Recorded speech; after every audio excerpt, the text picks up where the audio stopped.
Located at the foot of the White Mountains, only 30 minutes from Boston, is Epigram Brew Co. Epigram is a 15,000 square foot restaurant, function space, and brew house for people of all ages. Come with me today as I experience the world of Epigram. Hey, Lika. Hi, nice to meet you, Jeff. Nice to meet you. I'm one of the owners here at Epigram Brew Co. So I bet you have plenty to show us today. We sure do.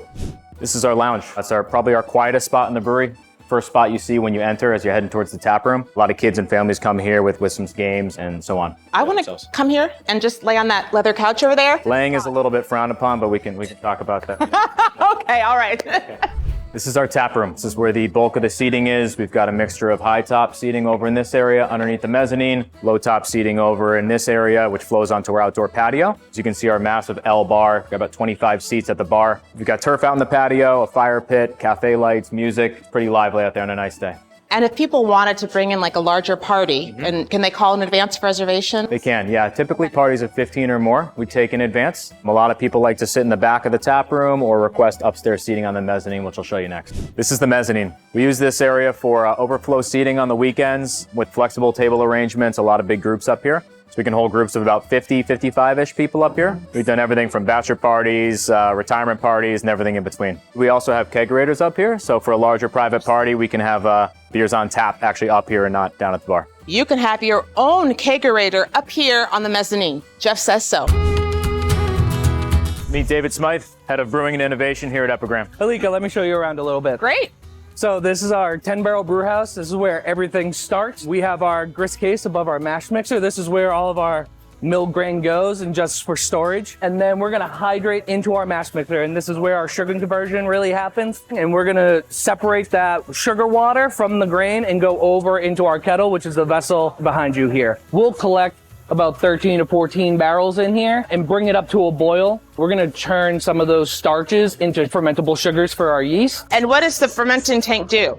So this is where all your fermentation is gonna happen. As we cool in, we're gonna be adding our yeast, and that's gonna start the fermentation process. So the yeast is actually gonna consume the sugar, releasing alcohol and CO2. And how long does it stay in this tank for? Ales are usually anywhere from like a week and a half to 2 weeks, maybe even a little bit longer, but usually no more than 3 week process. And then our lagers, we like to keep the lager in there for about 6 to 7 weeks.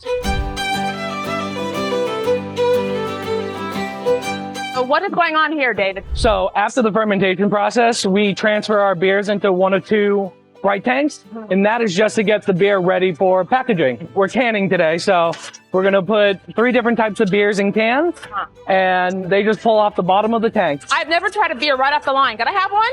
Absolutely, here you go. Woo, thanks, John! This beer is called Temptation. I like that name.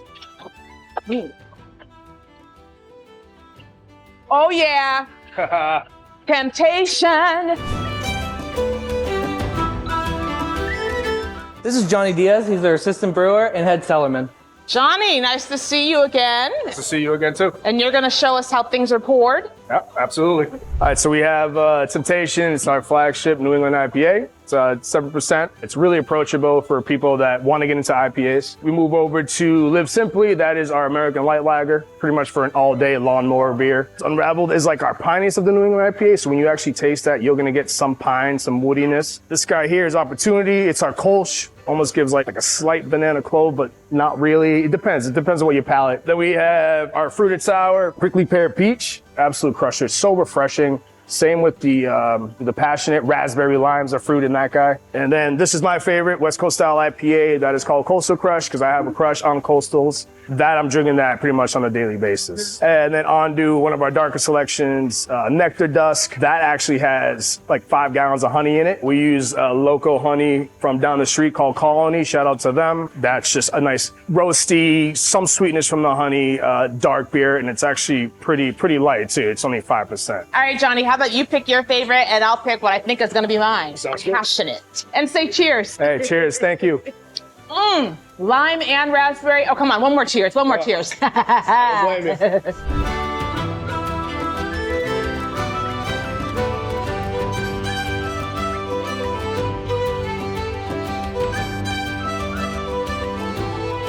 Jeff, I had a great time today at Epigram Brew Co. Thank you so much. Thank you. Appreciate you coming. Yes, and I'm very glad to be taking home some opportunity beer, because when opportunity knocks, come to Epigram Brew Co.